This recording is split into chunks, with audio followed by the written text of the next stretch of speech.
وعلیکم السلام ورحمۃ اللہ وبرکاتہ۔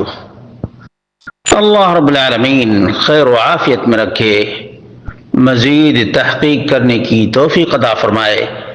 سوال علمی ہے اور حدیث سے متعلق ہے کہ مرسل روایت کسے کہتے ہیں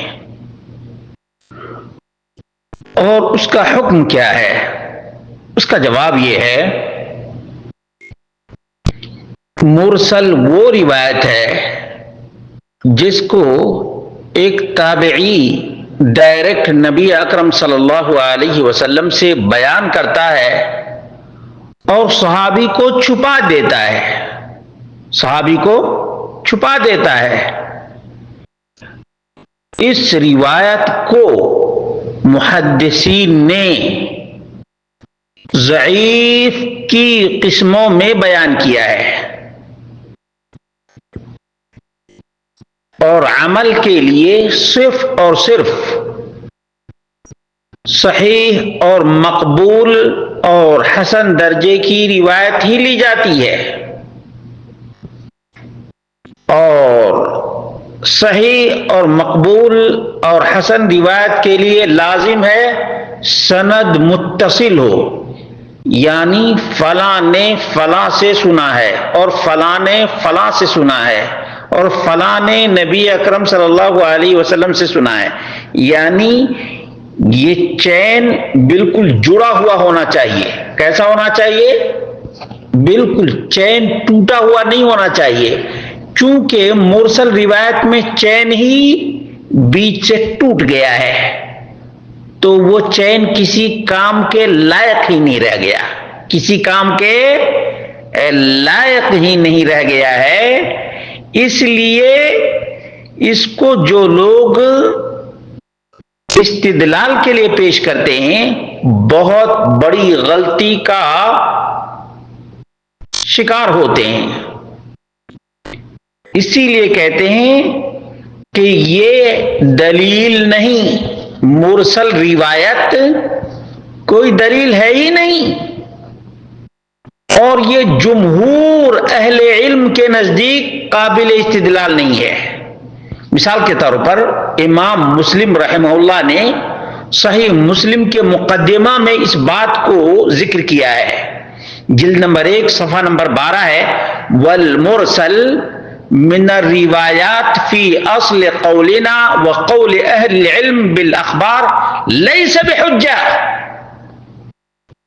صحیح مسلم میں امام مسلم نے کہا کہ مرسل روایت اہل علم کے نزدیک حجت اور دلیل اور پروف اور ثبوت ہے ہی نہیں۔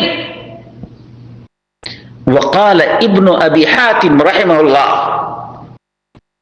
ابن ابی حاتم کہتے ہیں، سمعت ابی و ابا زرعہ یقولان، میں نے اپنے والد ابو حاتم سے اور ابو زرعہ سے یہ کہتے ہوئے سنا، لا يحتج بالمراسیل ولا تقوم الحجة الا بالاسانید الصحاح المتصلة وكذا اقول انا۔ المراسیل صفحہ نمبر 7۔ ابو زرعہ اور ابو حاتم دونوں کے دونوں کہتے ہیں مرسل سے استدلال کرنا درست نہیں، اور صحیح متصل سند سے جو روایت آتی ہے وہی قابل استدلال ہے۔ ابو حاتم کے بیٹے ابن ابو حاتم کہتے ہیں کہ میں بھی یہی کہتا ہوں کہ مرسل روایت چین سے بالکل ہی ٹوٹ گئی ہے، اس لیے قابل استدلال نہیں۔ شیخ ناصر الدین الالبانی کہتے ہیں مصطلح الحدیث میں الحدیث المرسل من اقسام الحدیث الضعیف عند جمہور علماء الحدیث، سلسلۃ الاحادیث الضعیفہ والموضوعہ، جلد نمبر 1 صفحہ نمبر 55۔ مرسل روایت جمہور محدثین کے نزدیک ضعیف کی قسموں میں سے ہے۔ اور شیخ ابن باز رحمہ اللہ نے کہا والمرسل لیس بحجت عند جماہیر اہل العلم، جمہور اہل علم کے نزدیک مرسل روایت قابل استدلال نہیں ہے۔ اور اسی طرح سے امام ابو عمر ابن عبد البر کتاب التمہید میں ذکر کرتے ہیں، اور اس میں جو سب سے مین ہے کارن کیا ہے، کیوں نہیں مرسل دلیل ہے، والعلت فی عدم الاحتجاج بالمرسل ان المرسل لم يذکر لنا عمن اخذ هذا الحدیث، اس لیے یہ دلیل نہیں ہے مرسل روایت، کیونکہ مرسل روایت کا راوی بتایا ہی نہیں کہ اس نے کس سے حاصل کیا ہے، بیچ میں گول کر دیا۔